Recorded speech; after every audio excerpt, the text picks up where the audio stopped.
Bonjour à vous, Charline Bonneau, micronutritionniste diététicienne spécialisée en naturopathie et en développement personnel.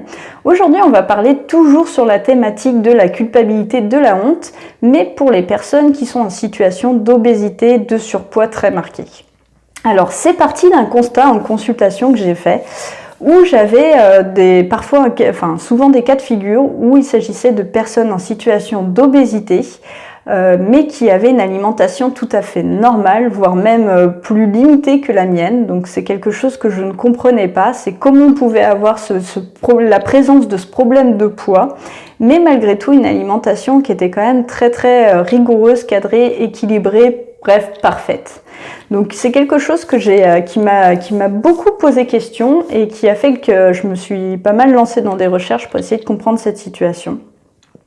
Et finalement, mon constat, en tout cas mon hypothèse, c'est que c'est lié à chaque fois au mental qui est vraiment très puissant, ça j'en suis convaincue. J'ai toujours vraiment cette croyance que le mental représente beaucoup de choses au niveau du corps et que le corps c'est un merveilleux outil qui est vraiment là pour vous aider dans votre stratégie. Et que dans ce cas-là, justement, ça marche très bien parce qu'en fait, le mental, vos émotions vont vous conduire, en fait, vont avoir un impact fort sur votre corps. Et c'est ce qui peut expliquer que malgré une bonne alimentation, vous ayez malgré tout un problème d'obésité, de surpoids. Donc ce que j'ai constaté déjà, c'est qu'il y avait plusieurs points communs chez ces personnes. Donc vraiment dans le cadre d'une personne qui vient me voir avec un problème d'obésité, mais avec une alimentation normale. Je ne parle pas du tout des personnes qui sont en situation d'obésité, mais qui ont vraiment des habitudes alimentaires déviantes depuis très longtemps. Donc là, dans le cadre de cette alimentation parfaite. Donc là, à chaque fois, j'avais affaire à des personnes qui étaient très joyeuses, sociales, qui étaient souvent bien entourées de personnes, qui avaient un visage radieux. Alors ça, c'est quelque chose aussi qui me plaît beaucoup chez ces personnes, c'est que je les trouve vraiment très belles. Elles dégagent quelque chose qui est très agréable, qui est très rayonnant et c'est vraiment des personnes très agréables en consultation. D'ailleurs, je trouve que c'est vraiment des belles femmes. Elles ont une alimentation parfaite, ça c'est sûr, en termes de quantité, puis pas mal en termes de qualité aussi. Il y a une bonne connaissance parce que souvent c'est des femmes qui ont été au régime depuis toujours, donc elles ont une très bonne connaissance de l'équilibre alimentaire qu'elles mettent en place, qu'elles maîtrisent bien, etc. C'est des femmes, alors je dis des femmes, mais ça peut vraiment être des hommes, c'est juste que j'ai plus affaire à des femmes, donc et puis c'est une blessure c'est un profil que je retrouve beaucoup chez les femmes. Ce sont des personnes qui sont très dynamiques, qui sont vraiment très occupées, qui ont beaucoup d'activités, qui sont même débordées bien souvent, qui mangent vite, qui souvent ont vraiment cette sensation de manger vite, qui boivent très peu d'eau, qui s'occupent de beaucoup de personnes. Alors si c'est pas un membre de la famille qui est malade, ça va être les enfants du conjoint avec lequel elles se sont mises en couple. Ça peut être... en tout cas, elle s'occupe de beaucoup de personnes autour d'elle. Ça peut être des voisins, des choses comme ça, des personnes comme ça, tout autour d'elle. Et puis, c'est des personnes qui vont donc sembler très heureuses, épanouies, voire même bien dans leur corps. Et pourtant, elles viennent me voir parce que elles sont toujours au régime, elles ont toujours fait des régimes, elles ne savent plus comment faire pour perdre du poids. Ne connaissent pas leurs besoins réels, bien souvent c'est quelque chose que je constate. Elles ont l'illusion de connaître leurs besoins et de prendre soin d'elles tout simplement parce que elles sont entourées, elles font des repas avec beaucoup d'amis, donc des repas qui vont être riches. Ils ont l'impression de prendre soin d'eux en écoutant en fait leur pulsion, en se laissant aller à des soirées, en buvant de l'alcool, etc. Donc souvent c'est un peu l'illusion qui va y avoir. C'est souvent dans les pulsions qu'elles vont avoir l'impression de prendre soin d'elles et d'écouter leurs besoins, mais leurs besoins réels ne sont jamais connus. Elles ont très peu de temps pour elles-mêmes, souvent beaucoup de temps pour les autres et du coup ça leur en laisse très peu pour elles-mêmes. Et puis souvent il y a des gros débordements en fait, soit dans l'alcool, soit dans le craquage alimentaire, soit dans l'activité, le fait de regarder la télé, etc. Il y a toujours un domaine sur lequel, ou en tout cas, elles ont une perte de maîtrise à chaque fois qu'elles commencent. En fait. Elles vont être très rigoureuses et puis il y a des domaines, quand elles osent me le dire en fait, parce que c'est pas toujours le cas, où en fait il va y avoir un total lâcher, voire une perte de contrôle. Donc, le problème chez ces personnes, c'est qu'il y a souvent un gros déni qui est fait sur ces émotions-là. J'ai mis du temps à le comprendre parce que justement, c'est compliqué de leur faire toucher du bout du doigt quelle émotion va être fuie dans l'alimentation. Parce que c'est des personnes qui vont, elles ne savent même pas pourquoi, elles vont prendre un paquet de gâteaux et là, elles vont manger tout le paquet de gâteaux. Et encore ça, c'est quand on me l'avoue parce que bien souvent, il faut qu'il y ait un lien de confiance qui se crée avant qu'on me raconte ça parce que souvent, dans les premières consultations, on me dit que l'alimentation est parfaite, qu'il y a à peine de grignotage, mais un tout petit peu, juste un biscuit par-ci par-là. Mais jamais on ne me présente dès le début en fait tous ces entre guillemets craquages, ces comportements où la personne a clairement perdu le contrôle et s'est laissée aller. Donc c'est souvent justement parce qu'elles ont honte de cette perte de contrôle et que c'est des émotions qu'elles ne connaissent pas, qu'elles fuient coûte que coûte. Donc en fait, il faut déjà toute cette prise de conscience et le fait d'oser le dire, oser l'avouer. Et ça, c'est pas toujours facile. Donc je sais que je peux l'avoir, mais seulement après quelques consultations où la confiance va être vraiment créée. Et donc, le plus compliqué, c'est de faire reconnecter à ces émotions parce que justement, ça a été tellement travaillé, ce comportement, cette stratégie alternative. Donc là, je fais référence aux stratégies auxquelles j'ai parlé, que je vous ai expliqué dans ma précédente vidéo sur la honte et la culpabilité. Donc là, on est typiquement dans quelqu'un qui, d'une part, n'arrive plus à fuir la situation, et qui du coup a tellement bien fui l'émotion qu'elle ne sait même plus ce que c'est cette émotion. Donc quand on parle de honte et de culpabilité, bien souvent elles ne savent même pas, elles ne reconnaissent même pas, donc c'est compliqué déjà de faire prendre conscience que c'est l'émotion qui est fuie, tout simplement parce qu'elle est hyper bien fuie. Donc le problème, c'est que déjà c'est une stratégie qui est là depuis très longtemps, donc il va falloir la dépasser et ça c'est pas facile, surtout quand c'est là depuis longtemps. Et puis ensuite, il y a un autre problème, c'est que ça fait référence à une blessure qui est très profondément ancrée chez ces personnes. On a souvent ce comportement, cette fuite face à l'émotion honte et culpabilité qui est liée à une blessure d'humiliation qui est là bien souvent depuis l'enfance et qui fait que c'est encore plus douloureux, c'est encore plus important pour ces personnes-là de fuir ces émotions, tout simplement parce que ça touche à quelque chose qui les rend particulièrement vulnérables et qui est douloureux, mais vraiment très douloureux en fait. Et du coup, ces émotions-là, la honte et la culpabilité en fait vont être des moyens pour elles de s'auto-saboter au jour d'aujourd'hui. Ce qui fait qu'elles vont avoir des comportements où elles vont avoir tendance à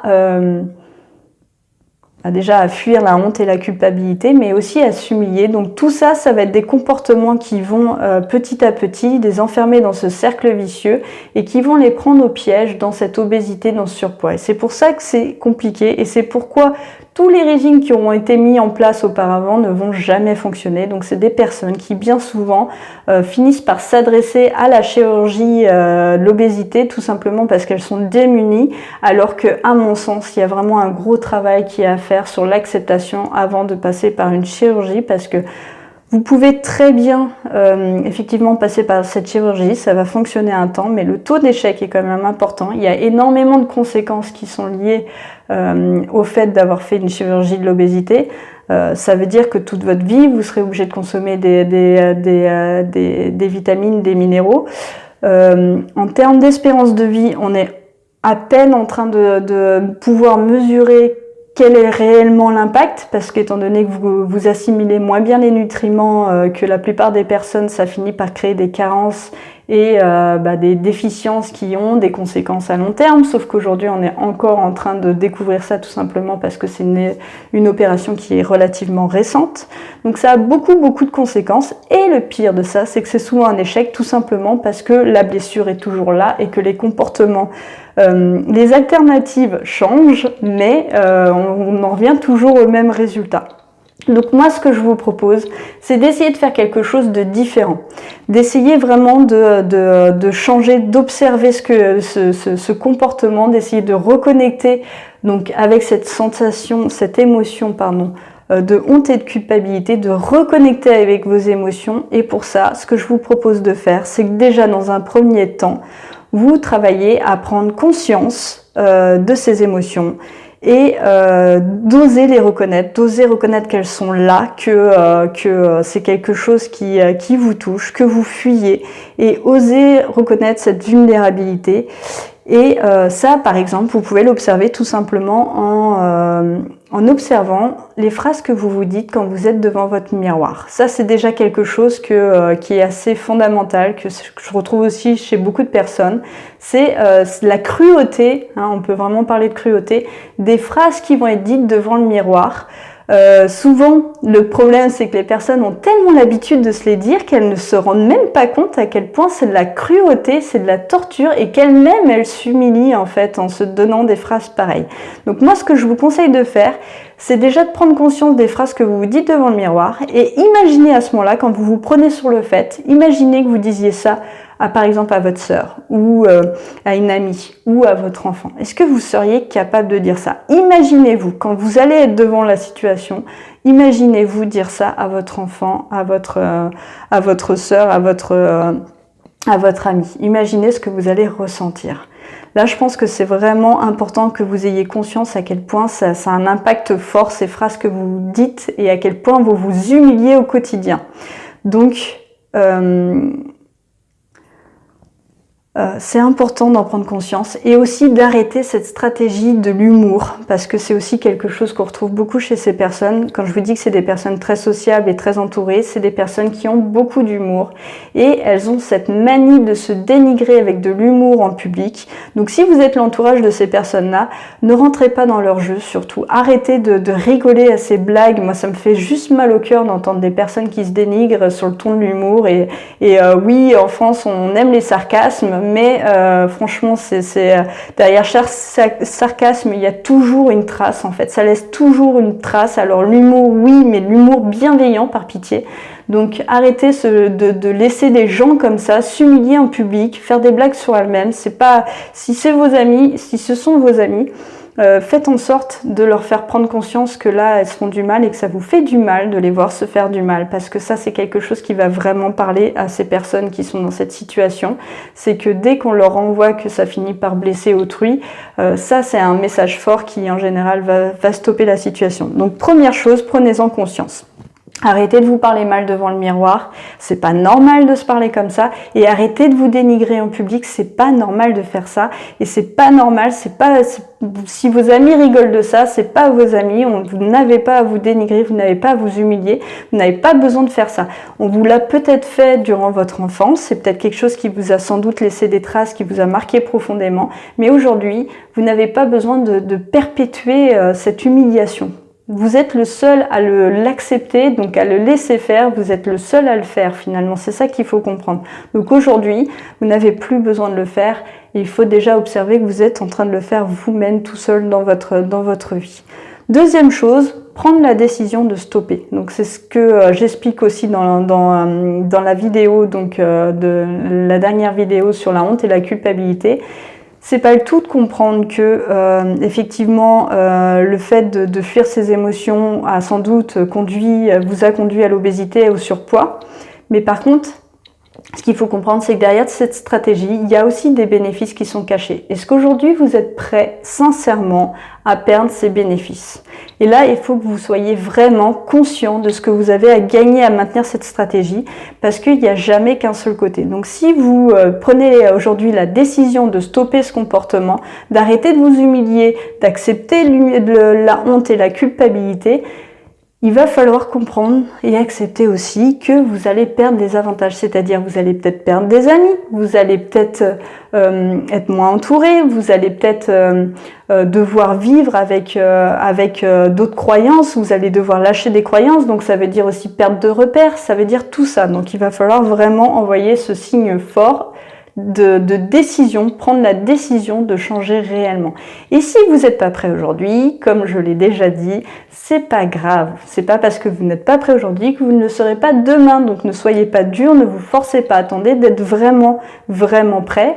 Et ça va se passer quand la situation sera tellement douloureuse qu'il y a un moment où vous allez vraiment faire la bascule et voir que finalement, le prix à payer de cette stratégie, il est supérieur aux bénéfices que vous retirez actuellement. Car vous en retirez forcément. Je sais que ça fait mal à entendre, mais dans toute situation, si vous n'avez pas changé jusqu'à maintenant, c'est qu'il y a forcément des bénéfices cachés. C'est comme ça partout.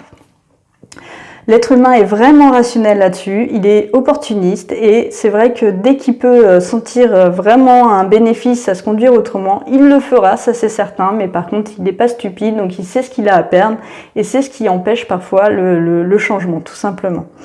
Donc une fois que vous avez donc pris la décision, vous allez progressivement changer de stratégie. Et pour ça, ce qu'il va falloir que vous fassiez, c'est remplacer déjà cette croyance qui fait que vous faites passer l'autre avant toute chose. Vous êtes très important vous aussi, vous êtes une personne qui mérite d'être la numéro 1 dans sa propre vie, hein. Ça paraît fou de dire ça, mais c'est la réalité. Vous méritez d'avoir la première place et de prendre soin de vous. Donc c'est pas parce que vous faites passer vos besoins en premier que vous êtes quelqu'un d'égocentrique ou d'égoïste. Ce qu'il faut comprendre, c'est que si vous faites toujours passer vos besoins en second et les autres en premier, vous n'aurez à un moment plus l'énergie de vous occuper des autres. Donc si vous voulez bien vous occuper des autres, commencez par vous occuper de vous pour avoir l'énergie et la disponibilité pour les autres si ça vous tient réellement à cœur. Ensuite, soyez bienveillant. Traitez-vous comme l'ami que vous traitez avec soin, comme l'enfant pour qui vous dévouez. Traitez-vous comme si vous étiez une personne de qui vous vous occupez aujourd'hui.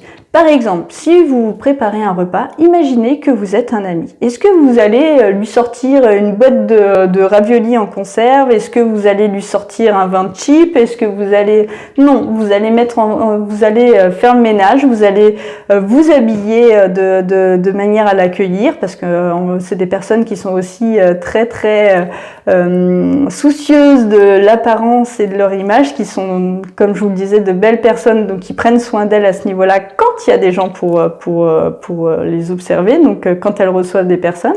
Donc là, faites comme si vous étiez justement votre invité. Qu'est-ce que vous feriez à ce moment-là pour votre repas, pour votre invité? Donc faites exactement la même chose et ça, vous l'appliquez dans tous les domaines de votre vie. Par exemple, et puis ensuite, donc il va falloir vous autoriser à vivre ces émotions. C'est pas parce que ces émotions, vous les ressentez sur l'instant, c'est un signal. C'est pas parce qu'elles sont là qu'elles sont vraies. C'est pas parce que vous avez une petite voix qui vous dit que votre comportement n'est pas approprié que c'est la réalité. C'est pas parce que vous avez toujours eu la croyance que vous occupez des autres, c'était ce qu'il fallait faire, etc., que c'est la réalité, que c'est vrai. Ça, c'est ce que vous avez reçu de votre passé, reçu de votre éducation. C'était peut-être adapté à un moment de votre vie, mais aujourd'hui, c'est à vous de décider si ça l'est toujours, et puis si ça vous sert réellement, si vous êtes heureux de croire toujours ces choses. Donc, il va falloir vraiment confronter vos croyances, et pour ça les confronter, ça va être d'appliquer petit à petit, en fait, par petites doses, de vous mettre dans des situations où vous allez ressentir cette sensation de honte pour vous rendre compte que finalement vous avez le droit de vivre ces comportements et ces émotions que vous avez ressenties à la suite de tels comportements n'a peut-être plus lieu d'être. Votre garde-fou est peut-être mal réglé, c'est à vous de le régler différemment aujourd'hui et vous laissez le droit de vivre ces émotions qui sont la honte et la culpabilité. Ça reste des signaux, ça reste des messages et c'est pas parce que vous les vivez que forcément c'est la réalité. C'est pas parce que vous ressentez cette émotion, c'est très important. Je me répète, mais c'est vraiment quelque chose qu'il faut que vous compreniez. Une émotion, c'est un signal et ce n'est absolument pas la réalité. C'est vous, c'est votre cerveau par rapport à ce que vous avez pensé dans le passé qui avait mis un sens en fait. Et votre cerveau, il vous envoie juste un message chimique par rapport à une situation. Mais déjà, votre interprétation de la situation, elle n'est pas forcément juste. Donc, ne soyez pas... bloqué dans cette émotion, c'est pas parce que cette émotion est ressentie que c'est la réalité. Et parfois, justement, le confronter avec une autre réalité, en discutant de ça avec une autre personne, vous allez voir que votre émotion, elle va vite diminuer, tout simplement parce que tout ça, c'est qu'une question d'interprétation, de sens que votre cerveau a mis derrière des stimuli. Donc l'émotion, ce n'est qu'une résultante, c'est pas quelque chose qui est la réalité. Voilà. Bon, j'espère que cette vidéo vous a plu, vous a apporté des connaissances. Si vous voulez plus d'informations, si j'ai pas été claire, si le sujet vous intéresse, je vous invite à laisser des commentaires, j'y répondrai avec plaisir. En attendant, on se retrouve pour une prochaine vidéo et puis pensez à la partager si ça vous a plu et puis à la liker, ça fait plaisir. Bonne journée, à bientôt!